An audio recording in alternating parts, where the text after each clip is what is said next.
squeakiest clean of the lot. Does Jez? My name's Jez, and I'm a performer. I think he's the gay one. I guess I need the audience's constant reassurance that, hey, I'm okay. Then there's Street Kid, BB. I'm BB. I think he's the black one. I'm fed up of feeling like the only way is down. So I'm here, looking up. There's also bitchy Claudine, who's so pretty she actually makes me quite angry. You're just saying that. Airhead Lola, seen here impressing Richard Blackwood and Tim and Bob from Boyzone by treating them to a glimpse of Fanny.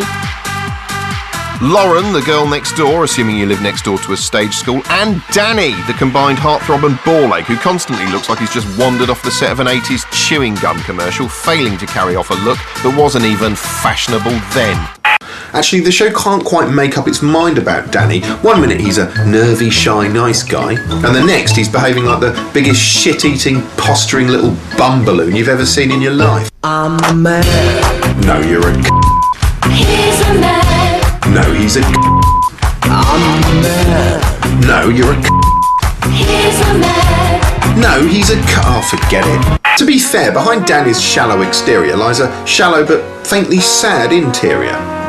He suffers from life-threatening dyslexia, a condition so serious he sometimes even has trouble remembering his next line. What am I like?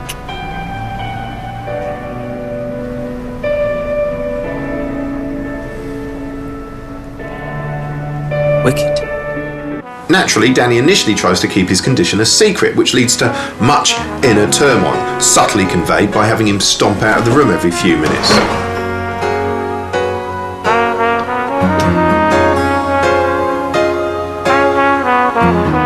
But of course, you can't run away from your problems forever, and sure enough, things come to a head during an on-stage Q&A with two members of Girls Aloud, which in the Britannia High universe is the equivalent of the Frost-Nixon interview. Danny's inability to read basic questions from a card prompts him to hold an entire song and dance routine inside his own head, musically exploring his inner turmoil. Oh, why is there a gap where you used to fall? The result is a sequence fraught with evocative symbolism as Danny dances through a psychodramatic landscape, conveying the dyslexic agony of being unable to spell words like was, or doing schoolwork in the shadow of a giant projected clock. Having vented his frustrations, suddenly he's back in the room, just in time to perform his signature move. You know, I can relate to that actually. I do that sort of thing all the time.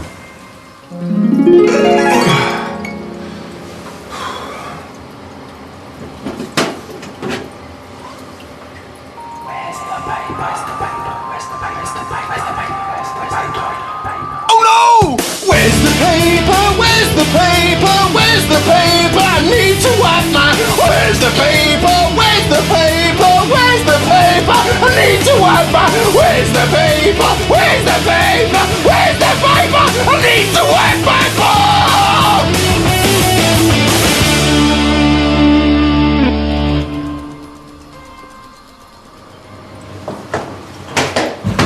One of the most depressing facets of the show is the way its characters worship mediocre real-life celebrities like villagers worshipping ancient gods. The real stars are given cameos, not just Girls Aloud and Richard Blackwood and Paul and Ringo from Boyzone, but also some bloke from Corrie, and there's even a small background cameo from the late Heath Ledger. And most exciting of all, Matt Willis from Busted. I think his shoe's a bit ruined. From Busted! He's so dreamy. The way he chewed through a kangaroo's anus on I'm a Celebrity, oh, that's enough to make any girl go weak at the knees. Yeah, I wouldn't kiss him on the mouth if I were you. Anyway, a cornball rip-off it may be, but I feel a little bit bad knocking Britannia High, just like, well, like everybody else in the country. It's certainly not fair to blame the cast, who've been given a tough job to do, singing and dancing and grinning their way through an endless series of grueling routines, apparently choreographed by a semaphore instructor with a 5,000-volt electrode attached to each bollock. Sometimes they're even forced to do routines in the street in front of a bewildered and apparently unimpressed public, which is such an excruciatingly embarrassing thing to do to the poor sods, they might as well have given them a full rectal exam in a shop window. Anyway, ultimately, Britannia High is either a harmless cheesy romp, or A hollow attempt to perpetuate the myth that becoming famous for skittering around peeping spunkless mock-emotional pop songs through your facehole is the single most important goal a human being can aim for. And everyone knows that's rubbish. Having your own low-budget show on BBC4 where you sit around and you pick holes in things, that is where true greatness.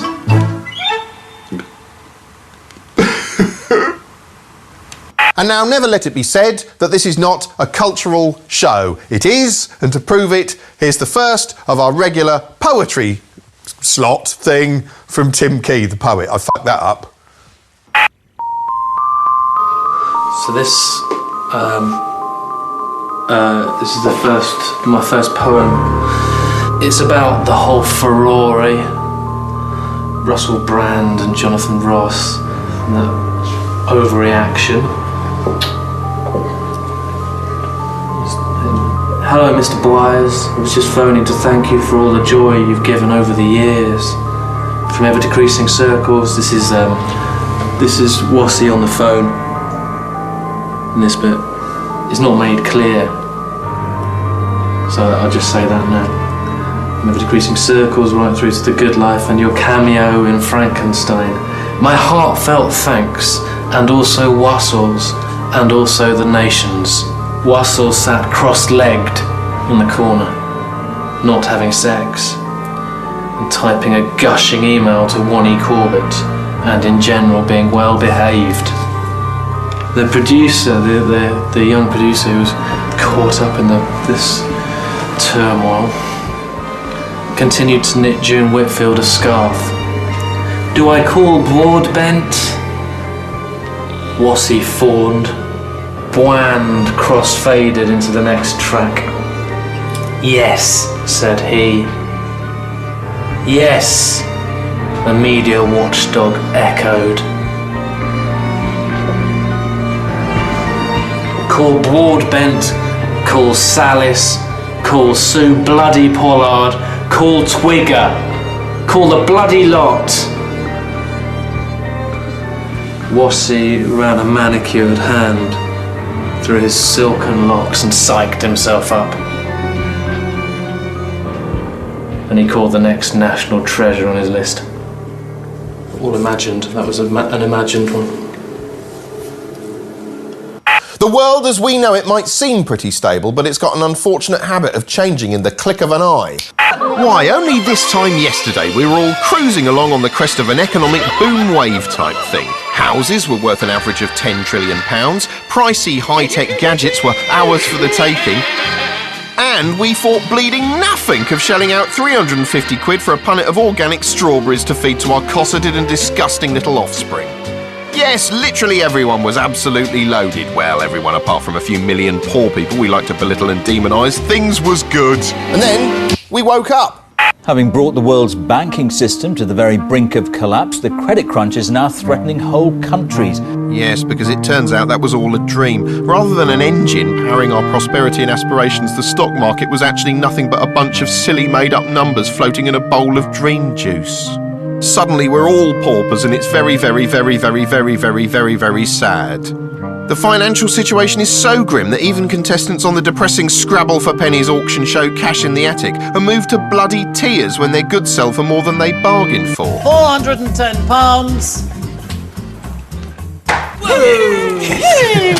Oh, brilliant, that's really well done. Not that any of that affects me, obviously, because I'm on the telly, and the telly is in great financial shape, right?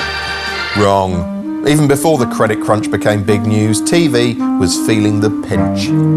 The BBC, facing a below-inflation licence fee settlement, is making 1,800 employees redundant. The commercial networks aren't faring much better. Channel 4's had to slash its programme budget by 25 million and drop its digital radio streams into the dustbin, while ITV has axed 1,000 jobs and lopped 40 million off its budget. What with all the belt tightening that's going to be required, chances are TV will have to manage its budgets even more cautiously than usual. Game shows won't change much because they're cheap already. Take the ultimately random cosmic ordering what's in the box guessathon Deal or No Deal. That thing shoots several episodes in one day. Mr. Edmonds might change his shirt to confuse you, but otherwise no one's gone anywhere. In fact, you can even see the contestants visibly age over the course of the day. You might see fewer reality shows, partly because they're on the wane and also because they're not quite as cheap as you'd think. By their very nature, reality shows generate hours and hours of material, and that means hours and hours spent picking through footage of nobodies picking